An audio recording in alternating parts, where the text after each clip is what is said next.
आगे बढ़ते हैं इसमें। तो science is an organised way of gathering and analysing evidence about the natural world. के विज्ञान का क्या है?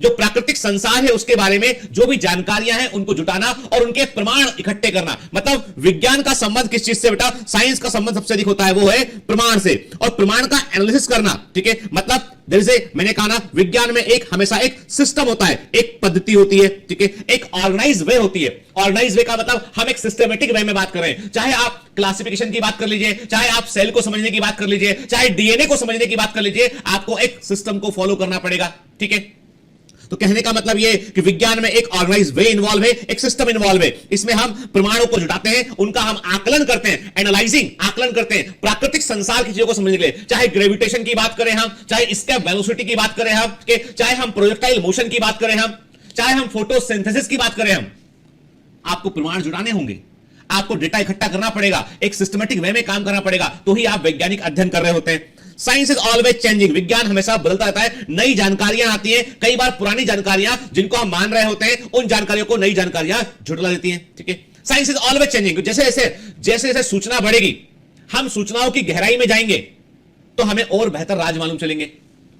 तो जो आज है वो वैसा हमेशा नहीं रहेगा, और जो पहले था वो आज वैसा नहीं रहा है। मतलब साइंस एक इवॉल्विंग नॉलेज का एक इवॉल्विंग सीरीज है। ठीक है, फिर scientific ideas are open to testing, discussion and revision. वैज्ञानिक जो दृष्टिकोण होते हैं, विचार होता है, वो किस चीज के लिए? मैंने कहा ना, साइंस है तो आपको टेस्ट लगाने होंगे, आपको जो है वो टेस्टिंग करना होगा प्रॉपर, कि आपके जो प्रमाण है वो अलग अलग कंडीशन में कैसे काम करता है, क्या प्रमाणों में कोई अंतर आता है। मतलब ये मनोविज्ञान नहीं है कि इसके सामने मैंने कुछ और बोल दिया, उसके सामने मैंने कुछ और बोल दिया। विज्ञान बोलता है कि जहां पे जैसा घटना है जिस जगह पर, वैसा ही घटना है, उसमें कोई परिवर्तन नहीं आ सकता है। Science is the way of observing, A way of thinking and A way of knowing about the world. के विज्ञान, मैं कहता हूं ना, इस दुनिया को बदलना है, दुनिया को बेहतर बनाना है ना, तो दृष्टिकोण को बदलना पड़ेगा।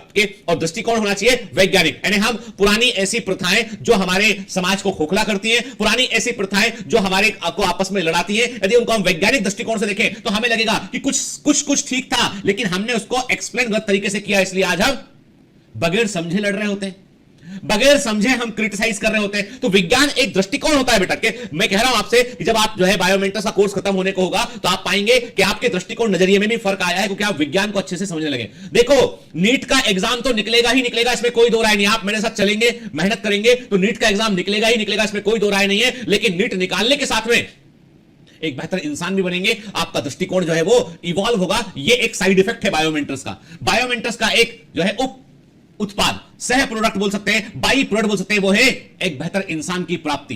वो है आप ऑलरेडी, आप हैं। आपका सिर्फ नजरिया हमको थोड़ा सा जो है फिक्स करने की जरूरत है। कई लोगों को जरूरत वो भी नहीं पड़ेगी, कई लोग तो ऑलरेडी जानते हैं चीजों को। लेकिन मेरा इतना मानना है बेटा कि हमें इस धरती को बेहतर रहने की जगह बनाना है ना, तो हमको सोचने का तरीका हमारा इंप्रूव करना पड़ेगा। ठीक है ना, चलिए फिर science is a process not a thing.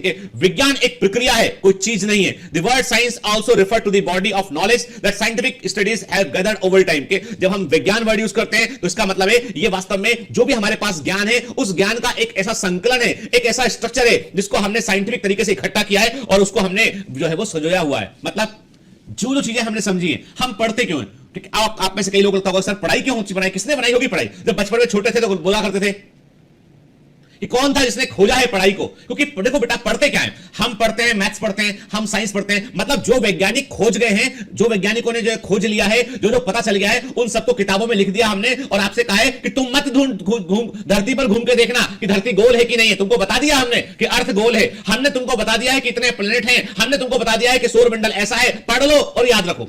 अब तुम्हें सौरमंडल नहीं खोजना है, तुम्हें जो है वो परेशान नहीं होना है। अब कोई तुमको हमने बता दिया क्लोरोफिल पिगमेंट होता है तो होता है, हमने खोज लिया था, उसको खोजने में वर्षों लगे होंगे, पर आज हमारे लिए वो एक जानकारी मात्र है और हम उसके आगे सोचेंगे। अब सोचेंगे तो उसके आगे सोचेंगे। समझ में आई बात? ठीक। साइंटिफिक मेथड, वैज्ञानिक पद्धति, वेरी वेरी इंपॉर्टेंट क्वेश्चन बनता है बेटा एग्जाम में। इस पर क्या पूछते हैं? जनरलाइज क्वेश्चन होता है कि what is the scientific method. तो हम कहते हैं a series of step to collect information and solve problem. के ये वास्तव में जो है एक प्रकार से हम कहते हैं कि एक प्रकार से जो है वो एक ऐसी श्रृंखला होती है। मतलब अलग अलग पद इसमें होते हैं, अलग अलग स्टेप्स में इन्वॉल्व होते हैं और इन स्टेप के जरिए हम क्या पता करते हैं? हम जो है वो एक जानकारी जुटाते हैं, हम एक समस्या का समाधान ढूंढते हैं।